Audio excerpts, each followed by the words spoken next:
আগামী জাতীয় সংসদ নির্বাচনে আওয়ামী লীগ অংশ নিতে পারবে কিনা এ নিয়ে চলছে আলোচনা। এর মধ্যে অন্তর্বর্তীকালীন সরকারের প্রধান উপদেষ্টা ডক্টর মোহাম্মদ ইউনূসের প্রেস সচিব শফিকুল আলম এক ফেসবুক পোস্টে লিখেছেন, মানবতা বিরোধী অপরাধের দায় স্বীকার না করা পর্যন্ত আওয়ামী লীগ রাজনৈতিক প্রতিক্রিয়ায় ফিরতে পারবে না।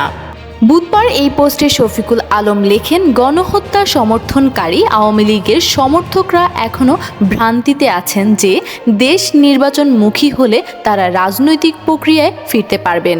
কিন্তু দুঃখিত, মানবতা বিরোধী অপরাধের দায় স্বীকার না করলে এবং খুন ও গুমের সঙ্গে জড়িত ব্যক্তিদের বাদ না দেওয়া পর্যন্ত এটি সম্ভব হবে না। 2009 থেকে 2024 সাল পর্যন্ত আওয়ামী লীগের শাসনামলে সংগঠিত হত্যা এবং মানবাধিকার লঙ্ঘনের সঙ্গে জড়িত ও আদেশদাতাদের বিচারের আওতায় আনা হবে বলেন জানান তিনি। সাম্প্রতিক মাসগুলোতে বিভিন্ন দেশের কূটনৈতিক ও কর্মকর্তাদের সঙ্গে সাক্ষাৎ হয়েছে জানিয়ে প্রেস সচিব লিখেছেন, তারা খুব কমই সমঝোতার বিষয়ে আহ্বান জানিয়েছেন।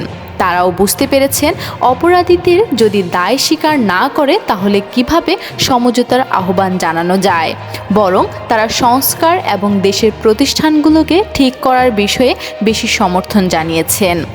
আওয়ামী লীগের সমর্থকরা দিনের পর দিন অর্থ খরচ করে 1974 সালের দুর্ভিক্ষ, রক্ষী বাহিনীর হত্যাকাণ্ড এবং শেখ মুজিবুর রহমানের একদলীয় শাসনের স্মৃতি মুছে ফেলার চেষ্টায় চালিয়ে গেছে বলেও অভিযোগ করেন শফিকুল আলম।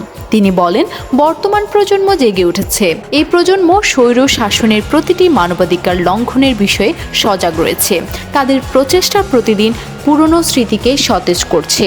আওয়ামী লীগের কর্মকাণ্ড যুক্তরাজ্যের রাজনীতিকেও নাড়া দিয়েছে উল্লেখ করে প্রেস সচিব লেখেন, বিশ্বও আওয়ামী লীগের ভয়াবহ অপরাধের জন্য জেগে উঠেছে, তবু আওয়ামী লীগের সমর্থকরা চুপ নেই।